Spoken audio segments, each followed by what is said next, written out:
Kelvin scale temperature measurement के लिए basically 3 scale बनाई गई है। एक जो स्केल है वो है सेल्सियस स्केल, एक जो स्केल है वो है फ़ारेनहाइट स्केल और तीसरी जो स्केल है वो है केल्विन स्केल। केल्विन स्केल का जितना सिग्निफिकेंस होता है फिज़िक्स और इंजीनियरिंग में, स्पेसिफिकली फ़िज़िक्स में उतना सिग्निफिकेंस ये सेल्सियस स्केल और फ़ारेनहाइट स्केल का नहीं होता है। और इंटरनेशनल स्टैंडर्ड के हिसाब से जो केल्विन स्केल है वो टेम्परेचर की एसआई यूनिट है। तो यहाँ पर अगर हम लोग देखिए जो केल्विन स्केल होती है वो हमें ज़्यादा फिजिकल इंटरप्रिटेशन देती है टेम्परेचर का। 0 डिग्री सेल्सियस 0 डिग्री फ़ारेनहाइट ये हमें इंडिकेट नहीं करता minimum temperature. 0 degree Celsius 0 degree Fahrenheit does not depict the minimum temperature. अगर 100 डिग्री सेल्सियस पर अगर कोई इवेंट हो रहा हो तो हम लोग एश्योरिटी के साथ नहीं बोल सकते कि 200 डिग्री सेल्सियस पर वो इवेंट का एक पर्टिकुलर स्टेट होगा। फॉर एग्जांपल कंसिडर कर लेते एक सिंपल सा एग्जांपल, 100 डिग्री सेल्सियस पर ये जो कंटेनर है इसका जो वॉल्यूम है वो कुछ इतना है। हम लोग ये एश्योरिटी के साथ नहीं बोल सकते कि 200 डिग्री सेल्सियस पर वो जो कंटेनर का जो वॉल्यूम होगा वो कुछ इतना हो जाएगा। 300 डिग्री सेल्सियस पर वो जो कंटेनर में जो लिक्विड रखी है वो वेपर में कन्वर्ट हो जाएंगी। मगर अगर हम लोग केल्विन स्केल कंसीडर करें तो 100 केल्विन पर अगर कोई सिस्टम का अगर वी वॉल्यूम होता है तो हम लोग ये एश्योरिटी के साथ बोल सकते हैं कि 200 केल्विन पर वो सिस्टम का जो वॉल्यूम होगा वो इंक्रीज़ कर जाएगा। यहाँ पर मान लेते ये है वॉल्यूम इनिशियल स्टेट में, ये जो वॉल्यूम है वो है फाइनल स्टेट में। तो इनिशियल स्टेट में अगर वॉल्यूम अगर वी होता है और फाइनल स्टेट में अगर वॉल्यूम अगर V1 होता है तो हम लोग बोल सकते हैं जो चेंज इन वॉल्यूम होगा वो होगा V1 माइनस V। तो जो V1 वॉल्यूम होगा वो V वॉल्यूम के कंपैरिजन में कम होगा। तो जो केल्विन स्केल होता है वो हमें अच्छा खासा इंटरप्रिटेशन देता है, फिजिकल इंटरप्रिटेशन देता है टेम्परेचर का। Kelvin scale can give more physical interpretation of temperature. और यहाँ पर अगर हम लोग देखें जो एब्सोल्यूट ज़ीरो टेम्परेचर होता है जो कि होता है 0 केल्विन टेम्परेचर, ये हमें इंडिकेट करता है पूरे यूनिवर्स का मिनिमम टेम्परेचर। इससे कम टेम्परेचर यूनिवर्स में पॉसिबल ही नहीं है।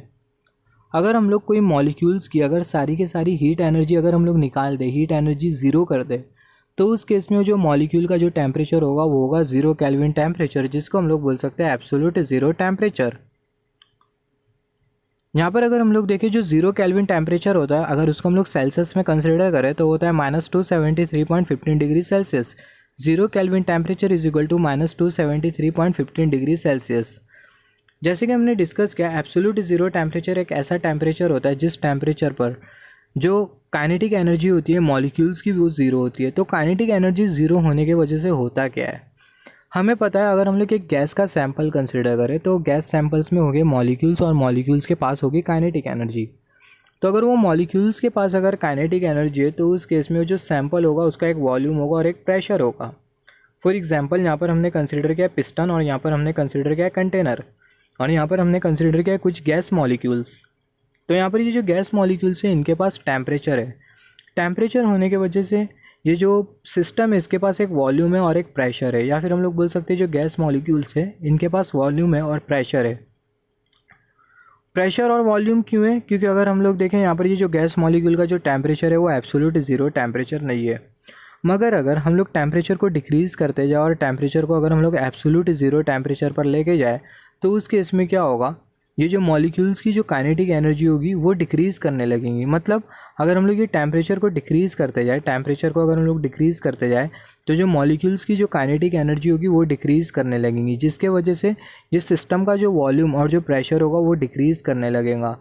किसी भी गैस सैंपल के पीछे जो रिस्पॉन्सिबल कॉज होता है, किसी भी गैस सैंपल का जो वॉल्यूम और जो प्रेशर होता है उसके पीछे जो रिस्पॉन्सिबल कॉज होता है वो होता है काइनेटिक एनर्जी।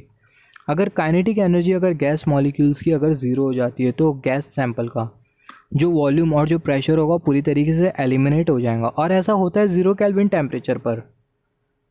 मगर अगर वो गैस सैंपल का वॉल्यूम है और प्रेशर है, इसका मतलब जो गैस मॉलिक्यूल्स है उनकी जो काइनेटिक एनर्जी है वो 0 केल्विन नहीं है। तो सिमिलरली जो टेम्परेचर है उसको हमने और डिक्रीज़ किया, जिसके वजह से जो मॉलिक्यूल्स की जो काइनेटिक एनर्जी होगी वो और डिक्रीज़ करेंगी। ऐसा करते करते हम लोग टेम्परेचर को इतना डिक्रीज़ कर देंगे कि जो मॉलिक्यूल्स की जो काइनेटिक एनर्जी होगी वो 0 के बराबर में होगी। तो जब मॉलिक्यूल्स की काइनेटिक एनर्जी 0 के बराबर में होगी तो उस केस में जो टेम्परेचर होगा वो एब्सोल्यूट ज़ीरो टेम्परेचर होगा और मॉलिक्यूल्स की काइनेटिक एनर्जी 0 के बराबर में, इसका मतलब जो वॉल्यूम और जो प्रेशर होगा पूरी तरीके से एलिमिनेट हो जाएगा पूरे सिस्टम का। तो हमने क्या डिस्कस किया, एब्सोल्यूट ज़ीरो टेम्परेचर क्या होता है। Absolute zero temperature 0 kelvin temperature होता है इस टेम्परेचर पर जो मॉलिक्यूल्स की जो काइनेटिक एनर्जी होती है वो ज़ीरो के बराबर में होती है। मॉलिक्यूल्स की काइनेटिक एनर्जी ज़ीरो के बराबर में होती है, इसका मतलब वो गैस सैंपल का या फिर किसी भी सिस्टम का जो वॉल्यूम और जो प्रेशर होता है वो पूरी तरीके से एलिमिनेट हो जाता है। किसी भी गैस सैंपल के पीछे का जो वॉल्यूम और जो प्रेशर होता है, गैस सैंपल का जो वॉल्यूम और जो प्रेशर होता है उसके पीछे का जो रिस्पॉन्सिबल कॉज होता है, जैसे कि हमने डिस्कस किया, वो क्या होता है? वो होता है मॉलिक्यूल्स की kinetic energy. Temperature at which volume and pressure of gas will get eliminate completely, that temperature is called as absolute zero temperature. और जो ज़ीरो केल्विन टेम्परेचर होता है उसको हम लोग बोलते हैं एब्सोल्यूट ज़ीरो टेम्परेचर।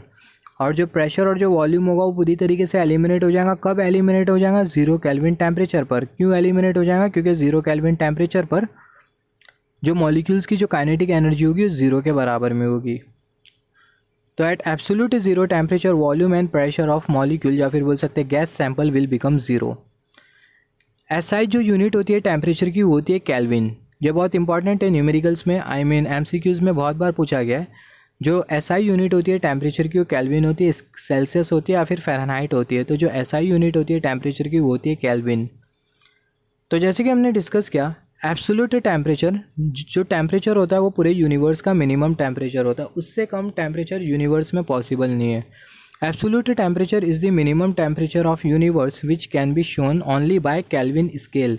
और यही रीज़न की वजह से जो केल्विन स्केल होती है उसको ज़्यादा प्रायोरिटी दी जाती है। और केल्विन स्केल को यही रीज़न की वजह से इंटरनेशनल स्टैंडर्ड के हिसाब से टेम्परेचर की एसआई यूनिट मानी गई है। तो अभी अगर हम लोग केल्विन स्केल और अगर हम लोग सेल्सियस स्केल के डिफरेंस के बारे में बात करें, केल्विन स्केल और सेल्सियस स्केल में डिफरेंस क्या है? यहाँ पर अगर हम लोग देखें केल्विन स्केल और जो सेल्सियस स्केल, दोनों के बीच में जो टेम्परेचर का जो गैप होता है वो सेम होता है, या फिर बोल सकते हैं दोनों के बीच में जो टेम्परेचर डिफरेंस होता है वो सेम होता है। फॉर एग्जाम्पल, जो 1 डिग्री सेल्सियस से लेकर 2 डिग्री सेल्सियस के बीच का जो टेम्परेचर डिफरेंस होता है वो एक्जैक्टली बराबर में होता है 274.15 केल्विन टेम्परेचर से लेकर 275.15 sorry for that 1 degree Celsius से लेकर 2 डिग्री सेल्सियस के बीच का जो टेम्परेचर डिफरेंस होता है वो एक्जैक्टली बराबर में होता है 274.15 केल्विन से लेकर 275.15 केल्विन के बीच का जो टेम्परेचर डिफरेंस है उसके। तो यहाँ पर अगर हम लोग देखें 1 डिग्री सेल्सियस से 2 डिग्री सेल्सियस, तो अगर हम लोग देखें जो डिफरेंस है वो है 1 यूनिट का। और यहाँ पर भी जो डिफरेंस है वो है 1 यूनिट का, 274.15 केल्विन से लेकर 275.15 केल्विन। यहाँ पर भी जो डिफरेंस है वो है 1 यूनिट का। इसका मतलब जो टेम्परेचर का जो डिफरेंस होता है सेल्सियस स्केल और केल्विन स्केल के बीच में वो सेम होता है, मगर जो न्यूमेरिकल वैल्यू होती है वो अलग अलग होती है। यहाँ पर हमने 1 डिग्री सेल्सियस कंसिडर किया है, यहाँ पर केल्विन स्केल में हमने 274.15 केल्विन कंसिडर किया है। और जब भी हम लोग केल्विन स्केल कंसिडर करेंगे तो उस केस में हम लोग डिग्री कंसिडर नहीं करेंगे। केल्विन स्केल को डिग्री में मेजरमेंट नहीं किया जाता है।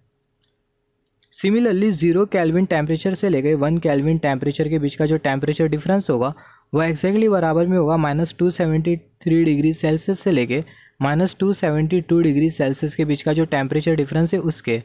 तो यहाँ पर जो टेम्परेचर डिफरेंस है वो है 1 यूनिट का, यहाँ पर भी जो टेम्परेचर डिफरेंस है वो है 1 यूनिट का। जैसे कि मैंने बोला, जो केल्विन स्केल और जो सेल्सियस स्केल में जो टेम्परेचर डिफरेंस होता है वो सेम होता है, मगर जो न्यूमेरिकल वैल्यू होती है वो अलग अलग होती है। इसको हम लोग और अच्छे तरीके से समझ सकते हैं with the help of this scale. यहाँ पर हमने कंसिडर किया स्केल। यहाँ पर अगर हम लोग देखें, जो ये ऊपर वाला जो रीजन है, ऊपर वाला रीजन हमें इंडिकेट करेगा केल्विन स्केल, और जो नीचे वाला जो सेक्शन है वो हमें इंडिकेट करेगा Celsius scale in terms of degree. तो यहाँ पर हमने कंसिडर किया एक पर्टिकुलर पॉइंट, तो ये जो पर्टिकुलर पॉइंट होगा वो हमें इंडिकेट करेगा -273 डिग्री सेल्सियस।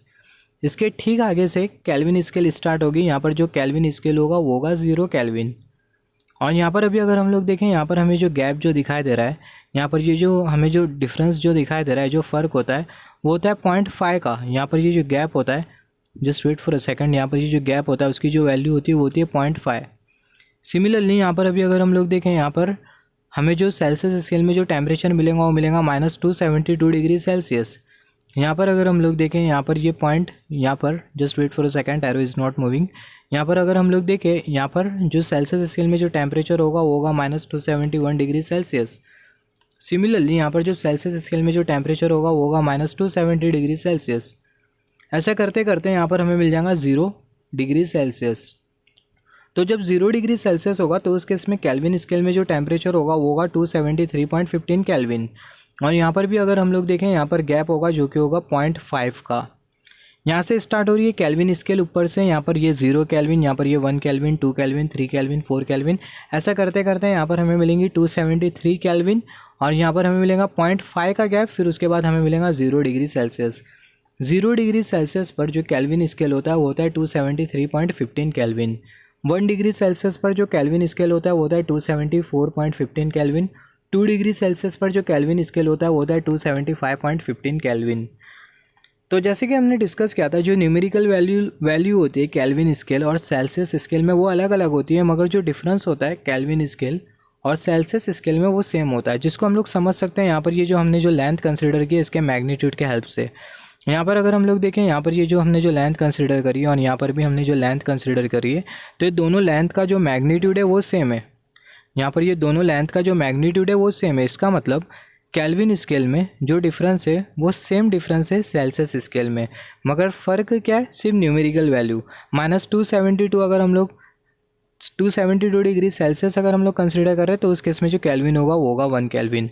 -271 डिग्री सेल्सियस अगर हम लोग कंसिडर करें तो जो केल्विन होगा वो होगा 2 केल्विन। तो जो डिफरेंस है, difference in temperature in kelvin and Celsius scale is same, but Celsius scale does not show absolute temperature and does not give physical interpretation of temperature।